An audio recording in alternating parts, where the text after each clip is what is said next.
এই হীরের কথা আমি মায়াকে কখনোই বলবো না। যদি তাকে আমি বলি তাহলে সে পুরো গ্রামকে বলে দেবে যে আমি একটা হীরে খুঁজে পেয়েছি, এবং জমিদার আবার আমাদের কাছে এসে এই হীরেটা ছিনিয়ে নিয়ে চলে যাবে। না না, আমি এই হীরের কথা কাউকে বলবো না। আমি এই হীরে কোথাও লুকিয়ে রাখবো। আর কাল আমি পাশের গ্রামের বাজারে গিয়ে এটা বিক্রি করব। যদি আমি এটা আমাদের গ্রামের বাজারে বিক্রি করি তাহলে সবাই জানতে পেরে যাবে। আপাতত আপাতত আমি এই মাছগুলো বিক্রি করতে চাই। এই কথা বলে রতন ওই মাছগুলো বিক্রি করতে বেরিয়ে যায় এবং তারপর সে বাড়ি ফিরে আসে। কিন্তু এই হিরেটা কোথায় লুকিয়ে রাখা যায়? ওহো, আমি বুঝতে পারছি না। হ্যাঁ, একটা কাজ করি, এই হিরেটা আমি ওই ঘাসের মধ্যে লুকিয়ে রাখি, তাহলে কেউ সেখানে খুঁজে পাবে না।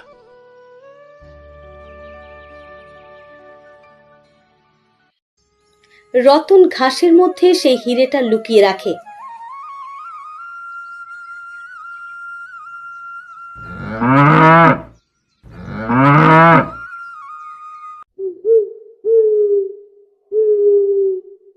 তারপর পরের দিন সকালে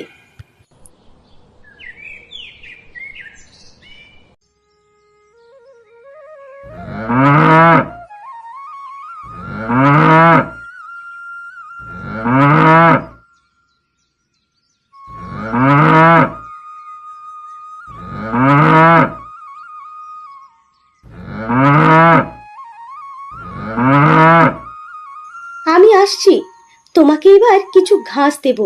তোমাকে খুব ক্ষুধার্ত দেখাচ্ছে, এই নাও, এটা খাও। এবার তুমি মন ভরে খাও। কিছুক্ষণ পর রতন ঘুম থেকে ওঠে। আহ আহ সকাল হয়ে গেছে। এবার আমি স্নান করে এক্ষুনি সেই হিরেটা নিয়ে পাশের গ্রামের বাজারে গিয়ে হিরেটা বিক্রি করে জমিদারের সমস্ত ঋণ থেকে মুক্ত হব। আর এবার থেকে মায়াকেও একটা ভালো জিনিস দিতে পারবো। কিন্তু প্রথমে আমাকে একবার গিয়ে দেখে নিতে হবে যে হিরেটা সেখানে ঠিক রাখা আছে কিনা।